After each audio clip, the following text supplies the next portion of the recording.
Bienvenidos a nuestra segunda lección de creación y caída. En esta lección vamos a ver en detalle los 7 días de la creación. Sabemos que esta es una sección de la Biblia bien polémica. Algunos científicos modernos la atacan ferozmente. Nosotros la vamos a contar, a narrar y a defender. Vamos adelante con nuestra lección de hoy. Ya pasamos por la lección introductoria. Hoy nos toca ver los 7 días de la creación, que está narrado en los capítulos 1 y 2 del Génesis. Hoy vamos a ver el capítulo 1, que es donde están los 7 días. El capítulo 2 trata también de la creación, pero eso lo vamos a ver en una lección posterior. Aquí tenemos como una suerte de diagrama donde están los 7 días. Así como a ojo de pájaro, digámosle así. Cómo Dios empieza a preparar todo para llegar a su punto final o clímax cuando crea al ser humano. Y entonces reparte esos días, los primeros 6, que son los días creacionistas, y en el 7, en el día séptimo, Él descansa. Entonces pasemos adelante ya a ver los textos bíblicos y algunas, esto no va a ser una lección exhaustiva sobre la creación. Lo que queremos es básicamente pasarlo, darle como una repasadita, porque si no nos tomaría muchísimo tiempo. Entonces vamos tal vez a ser un poquito omisos en algo, o poco profundos tal vez sería la expresión. Cuando vamos analizando estos 3 capítulos, hay ríos de tinta escritos alrededor de los 3 capítulos del Génesis. No pretendemos nosotros ni sustituir todo aquello, ni hacer un análisis profundo, más bien lo vamos a hacer somero sobre la creación. ¿Cómo empieza? Bueno, en el principio creó Dios los cielos y la tierra estaba desordenada y vacía, y las tinieblas estaban sobre la faz del abismo. Y el Espíritu de Dios se movía sobre la faz de las aguas. Hay varias cosas que nosotros deberíamos como tomar en cuenta cuando vayamos a ver todo este tema. Primero, los antiguos, la expresión cielo y tierra era una expresión de forma figurativa para hablar del universo con todo lo que hay. Entonces, hablar de que en el principio creó Dios los cielos y la tierra es todo. Es el universo completo. Y lo que nos dice esto es que esa creación, ese momento, fue un momento singular. Eso no vuelve a pasar más de esta manera. Y esa singularidad fue atacada por años por científicos ateos que afirmaban que el universo era eterno. Hasta que vino Hubble y posteriormente Stephen Hawking y varios científicos más que decían y afirmaban que no, que hubo un momento, un punto en que hubo una explosión creacionista. A ese punto, ellos le llamaron Big Bang. Nosotros entendemos que el versículo 1 del capítulo 1 del primer libro de la Biblia nos dice: en el principio creó Dios los cielos y la tierra. ¡Pum! Los creó. Y es una singularidad también. Entonces, como que la ciencia regresó a validar el primer versículo de la Biblia. Sí hubo un momento de creación. El tema es que a partir de la especulación científica, y llamo especulación científica porque es muy complejo hacer cálculos de este tipo, ellos han hablado de la lentitud con que el universo se ha ido formando a lo largo del tiempo. Nosotros entendemos que fue un tiempo muy corto, y estamos hablando de los 7 días creacionistas, y por lo tanto tenemos una gran diferencia en cuanto a nuestras posiciones. Pero la diferencia es ese cómo. Pero curiosamente ya no hay diferencia en el qué. Ya entendemos que hubo un momento donde hubo una explosión creacionista. Eso quiere decir que el universo tuvo un inicio. Y todo lo que tiene un inicio tuvo una causa. Lo enseñamos allá en la primera sección del curso de Dios existe con el argumento cosmológico. Eso no hace más que probar que Dios existe, con muchísima facilidad. Pero de nuevo, la gran diferencia o el gran diferendo más bien entre los científicos, los cosmólogos ateos y los cosmólogos cristianos es básicamente la velocidad de la creación. Unos hablan de que es muy lenta, 3.5 billones de años creo que le dicen, y otros hablan, nosotros, junto con ellos, de que fue en 7 días. Por otra parte, vemos también allí que dice que la tierra estaba desordenada y vacía y las tinieblas estaban sobre la faz del abismo. De allí también, de ese versículo 2, se ha derivado un montón de especulaciones. Unos dicen que ahí fue cuando el diablo fue expulsado del cielo y vino a desordenar la tierra. Otros dicen que entre el versículo 1 y 2 pasaron 2000 años. Nosotros, ¿qué es lo único que sabemos? Inició esto. La Biblia no dice que el diablo fue expulsado del cielo en ese instante o que pasaron 2000 años mientras estaba desordenada y se ordenó. Tampoco. No dice la Biblia eso. Y como tenemos nosotros costumbre unánimes, lo que la Biblia no dice, nosotros tampoco lo decimos. Bien, seguimos adelante y dice el versículo, vamos a leer del versículo 3. Y dijo Dios, sea la luz, y fue la luz. Y vio Dios que la luz era buena, y separó Dios la luz de las tinieblas. Llamó Dios a la luz día, y a las tinieblas llamó noche. Y fue la tarde y la mañana un día. Es aquí donde la Biblia, y particularmente el pueblo de Israel, empiezan a contar los días a partir de las 6 de la tarde hasta las 6 de la tarde del día siguiente, porque habla y fue la tarde y la mañana un día, y es ahí donde lo toma. Además dice el versículo 6, luego dijo Dios, haya expansión en medio de las aguas y separen las aguas de las aguas, e hizo Dios la expansión y separó las aguas que estaban debajo de la expansión de las aguas que estaban sobre la expansión. Y fue así, y llamó Dios a la expansión cielos, y fue la tarde y la mañana el día segundo. Entonces tenemos el primer día donde Dios hizo la luz y una separación de luz y tinieblas. No estamos hablando de que hizo el sol, por favor. Sencillamente en el universo creó la luz. ¿Cuál era esa fuente de luz? No nos dice la Biblia, por lo tanto nosotros no podemos decirlo. Vamos a ver en el día 4 cómo el sol se crea. Pero esta no está hablando del sol en este momento cuando fue la luz.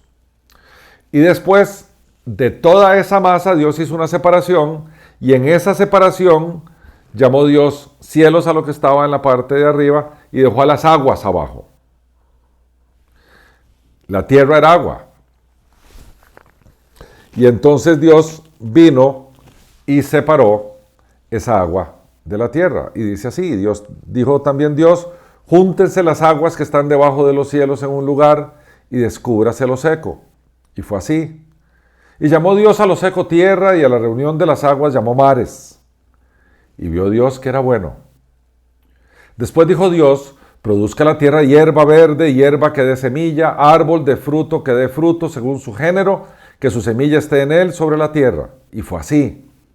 Produjo pues la tierra hierba verde, hierba que da semilla según su naturaleza, y árbol que da fruto, cuya semilla está en él según su género. Y vio Dios que era bueno. Y fue la tarde y la mañana el día tercero. Aquí tenemos algunas cosas que empezamos ya a deducir interesantes del texto. Primero, cuando hablamos de tierra y vamos a ir avanzando en el relato bíblico, podemos llamar tierra a muchas cosas. Una, al universo o al cosmos, como es la palabra en griego. A otra, el planeta nuestro, que se llama Tierra, o podemos hablar de nuestro mundo. Sin embargo, aquí hay un término que nos llama la atención a todos, porque vamos a usarlo más adelante, cuando lleguemos a la creación del reino animal. Y ese término es el término en el hebreo antiguo que está aquí, min. Y allí habla de género, también se puede decir especie, o se puede decir naturaleza. Allí en el versículo 11 habla árbol de fruto que dé fruto según su género. Esa palabra género es min, que su semilla esté sobre él, sobre la tierra. Y fue así. Produjo pues la tierra hierba verde y hierba que da semilla según su naturaleza. Ahí esa naturaleza, también la palabra es min. Y ahí adelante árbol que da fruto cuya semilla está en él según su género. La palabra vuelve a ser min. Esa palabra M-I-N quiere decir naturaleza, especie o género, cualquiera de las tres. Y esto es muy importante que lo entendamos cuando sigamos adelante viendo el capítulo 1. Porque ahora viene la creación del sol y de la luna, en el día 4. Dijo luego Dios, haya lumbreras en la expansión de los cielos para separar el día de la noche, y sirvan de señales para las estaciones, para días y años. Y sean por lumbreras en la expansión de los cielos para alumbrar sobre la tierra. Y fue así. E hizo Dios las dos grandes lumbreras, la lumbrera mayor para que señorease en el día, y la lumbrera menor para que señorease en la noche. Y hizo también las estrellas. Y las puso Dios en la expansión de los cielos para alumbrar sobre la tierra, y para señorear en el día y en la noche, y para separar la luz de las tinieblas. Y vio Dios que era bueno. Y fue la tarde y la mañana el día 4. Podemos suponer, y de nuevo, podemos suponer, que entre los días 3 y 4 se dieron muy rápido por la fotosíntesis. No podría haber fotosíntesis sin sol, y recordemos que en el día 3 tuvimos el reino vegetal, y por tanto tenemos que tener el sol y el reino vegetal muy rápidos uno con otro. Ese es un buen supuesto. Ahora bien, en el capítulo 6 al 9 del Génesis es el gran diluvio. Y el gran diluvio es como un reset. Entonces, lo que podemos ver durante todo este análisis que estamos haciendo, después tenemos que filtrarlo a través de ese gran cataclismo de destrucción que hubo sobre la tierra.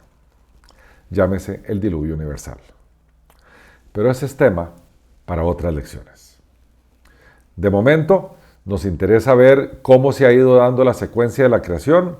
Ya tenemos el reino vegetal, tenemos el sol y la luna, y ya tenemos cómo Dios define el día de 24 horas, aquí en el día 4. Y ahora ya que está todo eso, porque tenemos los alimentos para los animales, vienen los animales. La secuencia es perfecta. Dice así a partir del versículo 20, dijo Dios, produzcan las aguas seres vivientes y aves que vuelen sobre la tierra en la abierta expansión de los cielos. Y creó Dios los grandes monstruos marinos y todo ser viviente que se mueve, que las aguas produjeron según su género, aquí está la palabra otra vez, y toda ave alada según su especie, de nuevo aquí está la palabra. Y vio Dios que era bueno. Y Dios los bendijo diciendo, fructificad y multiplicaos, y llenad las aguas en los mares, y multiplíquense las aves en la tierra. Y fue la tarde y la mañana, el día 5. Entonces ahora tenemos el reino animal con la definición de especie. Otra vez la palabra que hablábamos, min en hebreo, que es naturaleza, género o especie. Y claramente el tema de la hipótesis de la evolución de Darwin choca de frente con el relato de la creación. Choca de frente. Aquí en esta narrativa vemos que Dios crea seres marinos y aves. Por lo tanto, las aves no evolucionan de los peces. También habla de que Dios creó según su género, o según su especie, o según su naturaleza. Cada especie la creó por aparte. Una no se deriva de la otra. Y aquí es donde podemos tener una conversación interesantísima, pero no lo vamos a hacer porque no se trata de hablar de creación versus evolución en este curso. Pero sí los voy a dejar con dos conceptos que son sumamente importantes. Uno es la microevolución, que es la adaptación, la capacidad de adaptarse al medio que tiene una especie. Podemos ver dentro de la misma especie perros pequeños, medianos, grandes. Podemos ver seres humanos que se distinguen dependiendo de dónde viven y su piel cambia de color o su cabello cambia. Podemos ver adaptaciones de caballos que antes eran muy pequeñitos y después crecieron, o de tigres que antes tenían unos colmillos muy grandes, los tigres dientes de sable, después evolucionaron a otros. pero son la misma especie. No hay una evolución entre especies. Es la misma especie fortaleciéndose, adaptándose a los medios. Y en ese sentido, todos nosotros estamos de acuerdo con la evolución, porque le llamamos microevolución. O sea, la microevolución trata del mejoramiento de una especie dado los cambios de su entorno. Pero no trata de cambio de especies, de una a otra. Saltos entre especies donde tienen estructuras genéticas distintas son imposibles científicamente. A esos cambios de especie le llamamos macroevolución. Que de un pez salga un ave, no importa cuántos millones de años hay, eso es imposible. Entonces, esa es a donde nosotros los creacionistas nos oponemos fuertemente a la hipótesis darwiniana de la evolución de las especies. Porque sí creemos que hay una adaptación dentro de la especie, o sea, intraespecie, pero en modo alguno creemos que una especie evoluciona en otra especie. Si quieren profundizar en esto, les recomiendo ir al website de Unánimes. Ahí lo dejamos abajo, el link al estudio Creación versus Evolución. Es un estudio exhaustivo donde demuestra más allá de toda duda que la hipótesis de la evolución es espuria. Habla de científicos evolucionistas que niegan la evolución una vez que entraron a analizar a fondo el detalle de los postulados de la evolución. Ahí se los dejo, está el link allí. Si quieren entrar al website nuestro, www.unanimes.com, allí se van a la sección de estudios bíblicos, allí se van a la sección del fundamento y allí el estudio número 2 es creación versus evolución. Tómese su tiempo, esto hay que estudiarlo de verdad, con paciencia, pero se darán cuenta cómo la evolución no tiene, pongámoslo en términos animales, ni pies ni cabeza. Bien, seguimos adelante porque ahora vienen los seres terrestres. Luego dijo Dios, produzca la tierra seres vivientes según su género. Otra vez, aquí está la palabra. Bestias y serpientes y animales de la tierra según su especie. Según su especie. Y fue así. E hizo Dios animales de la tierra según su género y ganado según su género y todo animal que se arrastra sobre la tierra según su especie. Y vio Dios que era bueno. Bueno, y ahora queremos aprovechar esto para hablar un poquito de los dinosaurios. Que tanto se habla y la Biblia, y los dinosaurios, y dónde están. Bueno, los dinosaurios, el término se derivó allá en el año 1841 del griego deinos, que es terrible, y sauros, que es lagarto.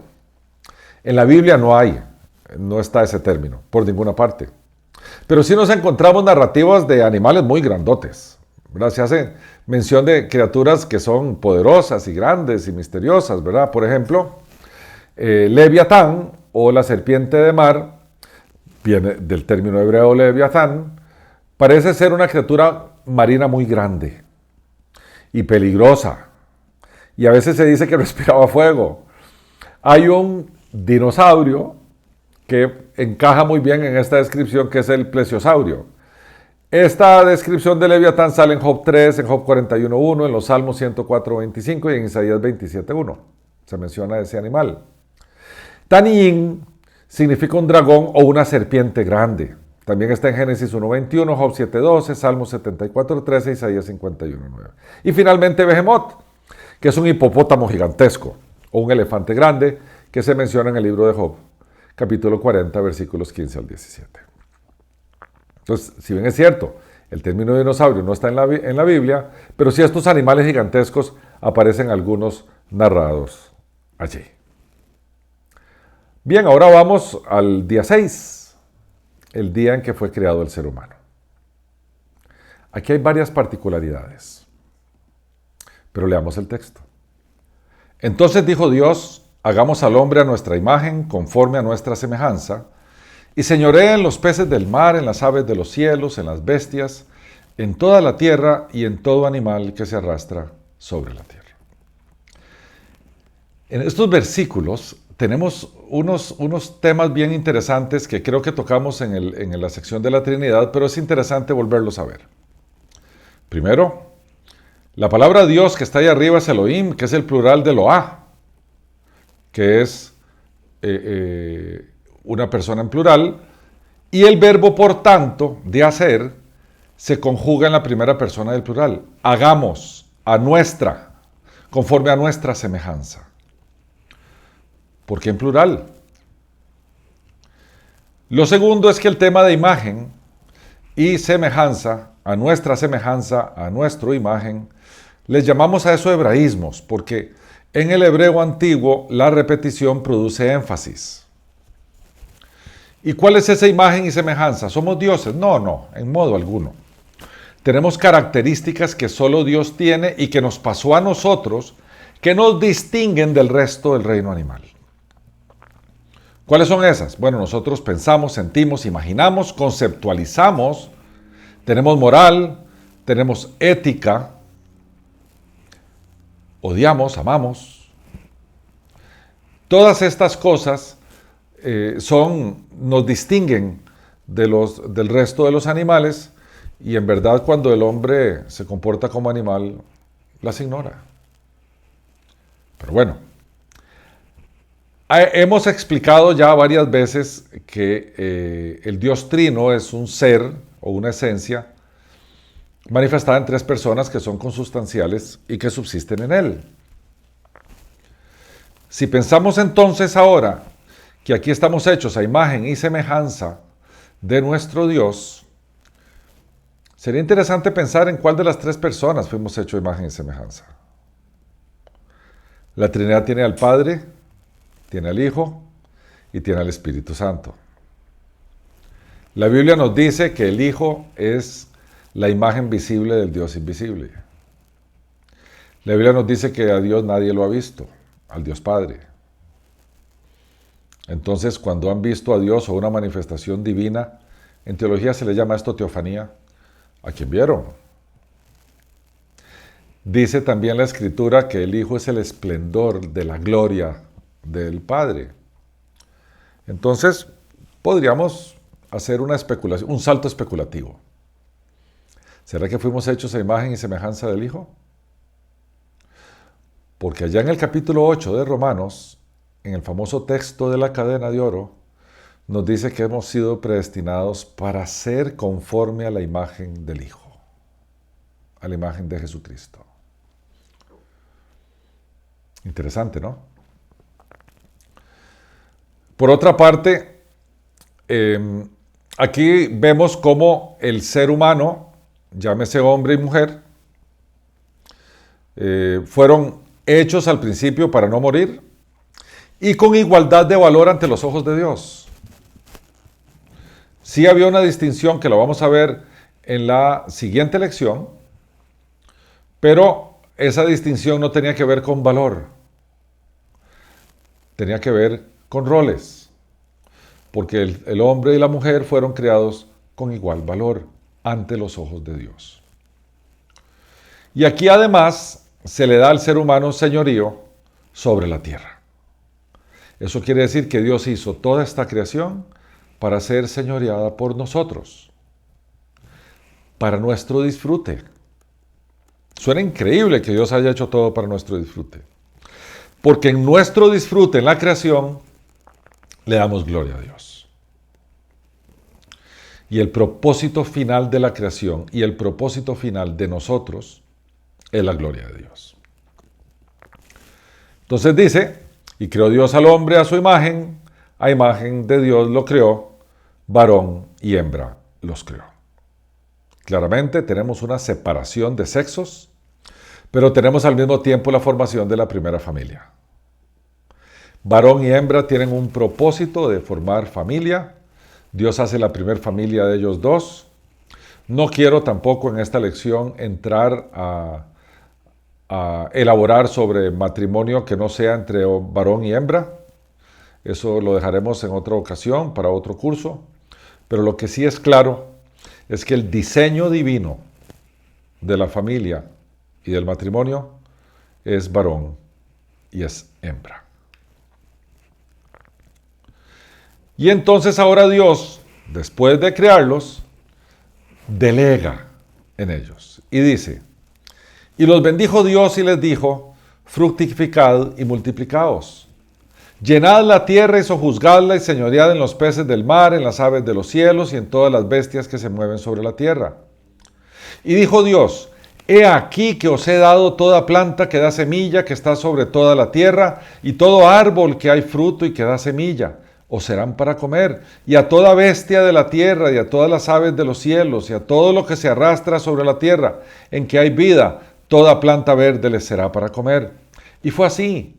Y vio Dios todo lo que había hecho, y aquí que era bueno en gran manera.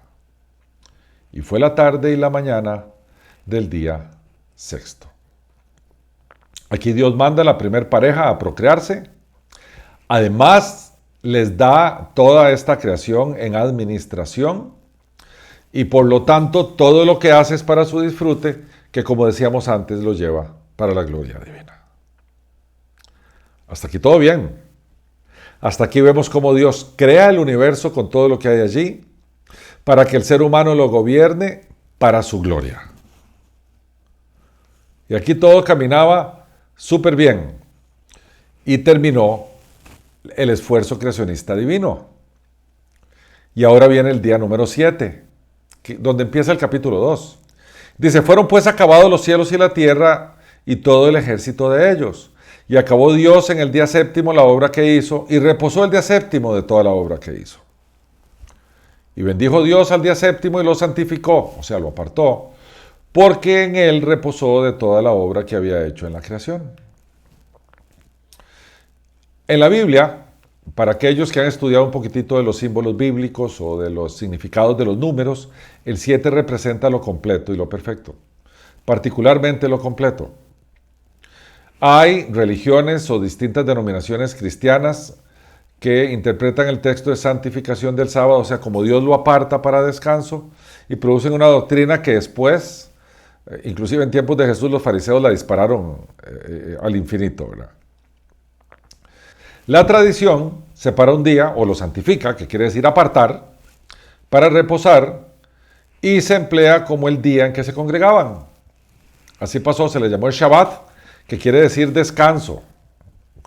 No quiere decir sábado, quiere decir descanso. Los gentiles del Nuevo Testamento, los creyentes del Nuevo Testamento, no estaban obligados por esta parte de la ley, y entonces en vez de congregarse en el Shabbat judío, decidieron congregarse en el día que se conmemora la resurrección de Jesucristo. Porque el Shabbat, si bien es cierto, es un día de descanso, y es un día que hay que apartar para eso, Jesús aclaró que no tiene que ser un día de carga pesada en términos de cumplimiento religioso. Él lo dijo así en el Evangelio de Marcos, en el capítulo 2, dice, también les dijo, el sábado fue hecho por causa del hombre y no el hombre por causa del sábado. Por tanto, el Hijo del Hombre es Señor aún del sábado. En nuestra siguiente lección vamos a continuar en el capítulo 2 y vamos a analizar el jardín del Edén. Vamos a ver en un poquito más de detalle, vamos a hacerle como un zoom o una suerte de doble clic a la creación. Y vamos a ver más detalle sobre la creación del hombre y la mujer y vamos a ver en algún detalle el jardín del Edén.